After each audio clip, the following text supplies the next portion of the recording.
მნიშვნელოვანი რეპორტაჟი. სხვა შორის ძალიან ხშირად როდესაც ფილმებს უყურებ, სერიალებს უყურებ, გონიათ რომ ეს ყველაფერი არის გამოგონილი სიუჟეტი. აღმოჩნდა რომ არა. კიდევ ერთხელ მოგიწოდებთ მშობლებს, რომ გთხოვთ მოარიდოთ ბავშვები ტელეეკრანებს, მოისმენთ მართლაც თავზადაცემ ისტორიას. ხოჯავების ოჯახში მომხდარ ტრაგედიაზე მოტყვებული ქმარი თუ გაუპატვირებული ცოლი, სოფო მთილიშვილის სიუჟეტი ქართული მენტალობის ბანკიერ მხარეებზე. სამეგრელო 2015 წელი. ზუგდიდის რაიონული სასამართლო განიხილავს საქმეს, რომელიც შესაძლოა პრეცედენტულიც აღმოჩნდეს. თქვენ თუ არ დამიცავთ, მე ხლავე თავს მოვიკლავ და ესე მუხლებზე დაეცა ჩემს წინაშე. და ეს არის ექსპერტიზის დასკვნა, ლევან სამხარაულის სახელობის ექსპერტიზაში გაკეთებული და აქ არის ასახული მის მიმართ სექსუალური ძალმომრეობის შესახებ. გარდა სექსუალური ძალმომრეობისა, ამ დოკუმენტით 19 წლის მარიამ ხოჯავა ცდილობს სოციუმის სადაც ის ცხოვრობს, საკუთარ პატიოსნებაში დაარწმუნოს. ამ დასკვნით დგინდება, რომ ქორწინებამდე გოგონა ქალიშვილი იყო. სამედიცინო ექსპერტიზის ჩატარება კი მარიამმა მას შემდეგ გადაწყვიტა, როდესაც საკუთარი ქმარი 34 წლის დავით ჟორჟოლიანი მის ქალწულობაში ვერ დარწმუნდა. ამ სახლში მეგრული სუფრა 14 თებერვალს სიმბოლურად ვალენტინობის დღეს გაიშალა. ჟორჟოლიანები და ხოჯავები მარიამის და დავითის შეუღლებას ტრადიციულად მეზობლებთან და ნათესავებთან ერთად აღნიშნავდნენ. წყვილის სახალხო ბედნიერება 7 დღეს გაგრძელდა. ამ ხნის განმავლობაში ამ ოთახში ინტიმური კავშირების შესახებ დიდი თუ პატარა ყველა დეტალურად ინფორმირებული იყო. მარიამ ხოჯავამ მეორე დღეს გვითხრა, რომ ჩემ მეუღლესთან არ დავწოლილ ვარ, იქიდან გამომდინარე, რომ მე მას ვუთხარი, რომ ქალური პრობლემები მაქვს. მე-7 დღეს მარიამსა და დავითს შორის მოხდა სქესობრივი კავშირი. რა დროსაც აღმოაჩინა ჩემ ძმამ, რომ მარიამი არ იყო ქალიშვილი. ეგრევე უთხრა, რომ დატოვე ჩემი სახლი. მეორე დილით, როცა ესენი ადგნენ, დაბლა ჩამოვიდნენ სამზარეულოში. დედაო, ჩემი შვილი მეუნება, დედა როგორი ბედნიერი ხარო ძლითო. მეუთხარი შვილო, ცამდე ბედნიერი ვარ მეთქი მეუთხარი და ამოიოხრა ჩემა შვილმა, რა არის შვილო, შენ არა ხარ ბედნიერი მეთქი მეუთხარი. არაო. მე რო გავიყვანე გარეთ მარიამი, რა ხდება მარი თქვენ შორის მეთქი? არაფერისო, მეო გაუღლისო, დათოსთან არ დავწოლილ ვარ და იმიტომ არისო გაბრაზებულია და მომატყუა. დათო ჟორჟოლიანის ბედნიერების კოეფიციენტი მარიამის მიერ გამოძიებისთვის მიცემული ჩვენებიდანაც ჩანს.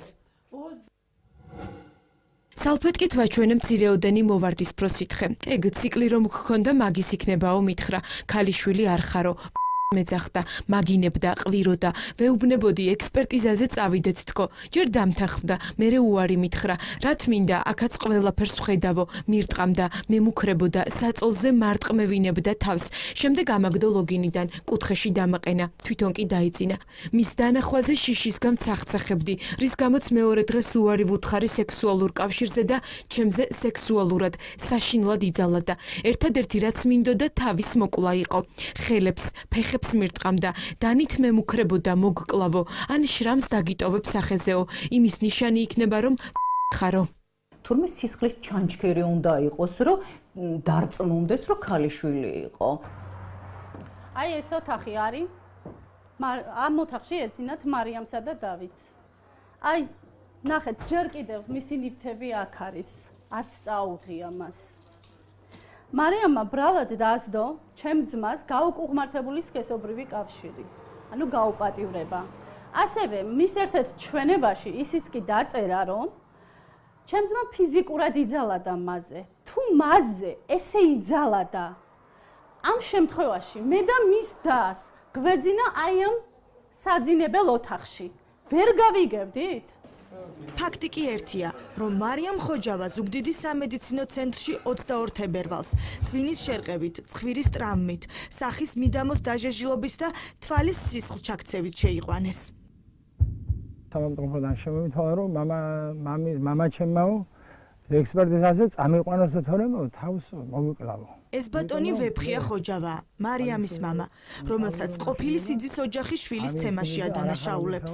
გააწყდა რა ვქნა ახლა, თვითონ ამბობს რომ გავარდყიოდა. ეს ბატონი კი ბრალდებულის, დავით ჟორჟოლიანის ადვოკატია.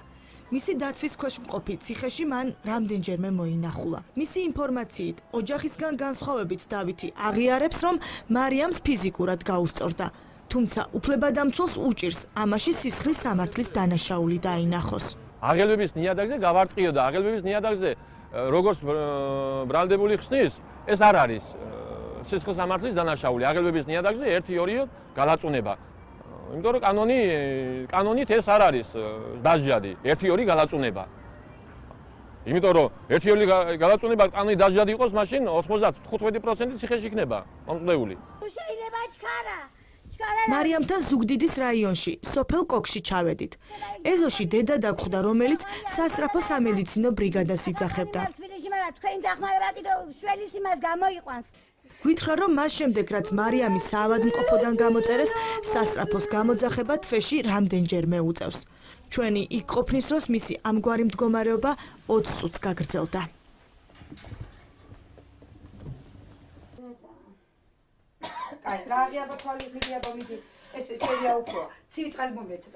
მას ნერვულ ფონზე შეტევა დაემართა.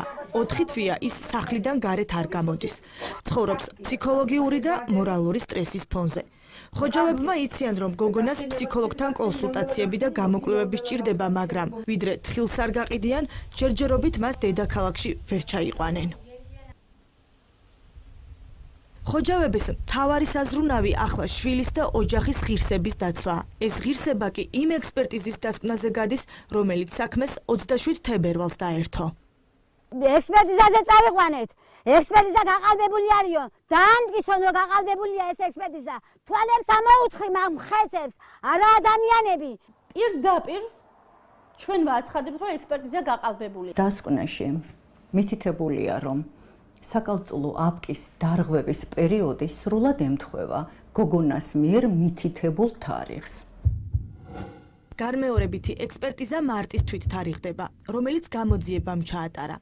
ღირსების მეორე დოკუმენტში აღნიშნულია, რომ საკალწულო აპკი დარღვეულია, თუმცა ხანდაზმულობა არ არის მითითებული. არსებობს ღირსების მესამე დოკუმენტიც, რომელიც ჟორჟოლიანებმა დამოუკიდებელი სასამართლო ექსპერტიზის ცენტრში აიღეს.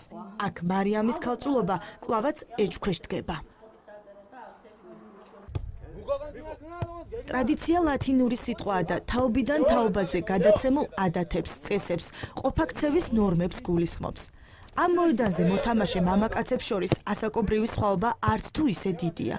ქორწინების ტრადიციები და ყოფაქცევის წესები მათ ერთნაირად ესმით. მოიყვანდი თუ არა ქალს ცოლად, რომელსაც არ მოვიყვანდი. რატომ? რატომ და მომისმინე? ჩვენ მეგრელები ძალიან დიდი ათწისის მქონე ადამიანები ვართ, ჩვენი წინაპრები. და ეხა, რასაც შენ მეკითხები, ეგ არის უკვე ევროპული და რაღაცა, რაც მე სწორად არ მიმაჩნია. არც უნდა იყოს ეგეთი რაღაცა. და თუ შენი მეუღლე აღმოჩნდა და არ აღმოჩნდება. მე მაგალითად არა. რატო? ტრადიციული ოჯახი ვარ, ტრადიციული ოჯახიდან მოვდივარ და ამიტომაც. და შენ? ახლა მასე არ მოიყვანა ანუ ცოლად. დავშორდები. რატო? აუცილებლად, იმიტომ რომ ჩვენი წესი, ჩვენი ადათი ისეა, რომ აი რაში მდგომარეობს ეს წესი, შეგიძლია რომ ამოხსნა? აუცილებლად უნდა იყოს ანუ ხალხი, რომ ცოლად მყავს ადამიანი. ქალზე ხელის აღმართვა სულ სხვა თემაა, მაგრამ აი იმ შემთხვევაში შეიძლება ეცემა კიდევაც და ამართლება იმ შემთხვევაში. რა არის ტრადიცია? რა არის ტრადიცია, რაც ჩემმა ბაბუამ დაგვიტოვა, ის უნდა გავაგრძელო, მე ჩემმა შვილმა უნდა გააგრძელოს და ტრადიცია ჩვეულებრივი. ქალწულობა პატიოსნებასთან ასოცირდება თქვენთვის? ჩვენთვის კი, იმიტომ რომ ჩვენ ესეთი ტრადიცია გვაქვს, რომ უნდა იყოს ადამიანი გალიშვილი, სანამ არ გათხოვდება და თავის ოჯახს არ შექმნის. ასე ფიქრობენ ზუგდიდის რაიონის სოფლებში. მენტალობის განსხვავება არც ქალაქში იგრძნობა. კითხვა ქალიშვილობის ინსტიტუტზე მამაკაცებისთვის ერთგვარად შეურაცხმყოფელიც არის. ისინი უკეთეს შემთხვევაში გარბიან და პასუხებს თავს არიდებენ. მიუხედავად ამისა, ყოველთვის ჩნდება ადამიანი, რომელიც საკუთარ აზრს ღიად გამოხატავს. მე მაგალითად ორი ბიჭის მამა ვარ. უცოლოები არიან, სამხედრო მოსამსახურეები, განათლებული. ახლა ვინმე გაბახებული და ისეთი რომ მომიწიოს სახე უგნი და ეს ის ხუსეინა ნაბსლად რომ ყავ ოჯახი სიწმინდეა მე იმას არ ვიმოგლა просто შვილს ვეთქვი შენ გინდა ხომ ეს გოგო ცოლა გაცმიდე ჩემი ოჯახი საკითხს უფრო კონსერვატიულად უდგებიან სოფელ ცაისში მას შემდეგ რაც გაიგეს რომ ჟორჟოლიანებში ვიმყოფებოდით მეზობლებმა გადაწყვიტეს სხვისი ოჯახის ინტიმური კავშირების შესახებ ღიად ესაუბრათ პატიოსანი არ იყო და მაგის გულისთვის დაიჭირეს გაუშვა ხალი ხალხული არ იყო და გაუშვეს თავის სახლში. აპატიებდა შვილო, კაცი რომ ერთ კიპიროს ადარწობა იმას ხო ცოლად უნდოდა. ყველა თავზე გადაყვენდა, ცოლად უნდოდა, ყველას გვიხაროდა, თესროფის უხაროდა. ოჯახ გახარებული იყო და ყველას. როდაძვრაკ მართან გლახა გამოვიდა. ამა ჩვენი ქართველი ხალხი ტრაგედიას არ დაკარგავს.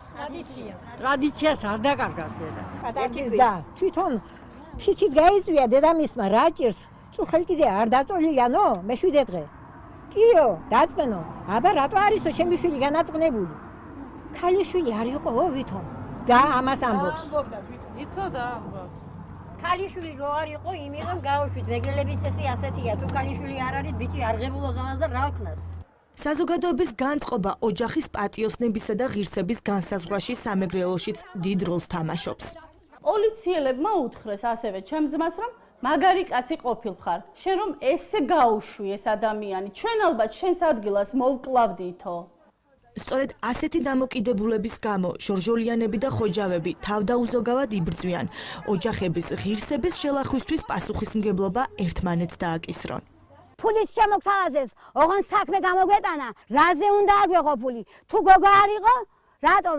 დაგვეფარა ეს საქმე და ფული უნდა აგვეღო? ვაწუხებ ჩემ ყველაზე მეტად ჩემი შვილის შეურაცხყოფა და ოჯახის შელახვაზე რო ამბობენ. გენ ინსპექციას თხოვნით მივმართავ ჩემი უდანაშაულო შვილის განთავისუფლებას. ეს გახმაურებული რეალობაა. ამ გისოსებს მიღმა სწორედ ამ რეალობის შემქმნელი 34 წლის მამაკაცი დავით ჟორჟოლიანი იმყოფება. ის ელოდება სამართლის ვერდიქტს, მას საკუთარი ცოლის მიმართ ოჯახური ძალადობა და სექსუალური ძალმომრეობა ედება ბრალად. დანაშაულის დამტკიცების შემთხვევაში 6-დან 9 წლამდე სწორედ აქ მოუწევს ფიქრი და ცხოვრება. რა არის იცი მნიშვნელოვანი ამ შემთხვევაში უნდა ვთქვათ რომ ორივე ოჯახის წევრები და წარმომადგენლები თავად ითხოვდნენ რომ ისინი გამოჩერყონ ანუ იდენტიფიცირების პრობლემა კი არ იყო პირიქით იყო სურვილი რომ მათი ღირსების საქმეა როგორც ჩანს თუმცა მე მარტივად ვიტყვი რა ამ საქმეს შველის განათლება რა ვიცი ესე მარტივად არ არის მაგრამ საშინელება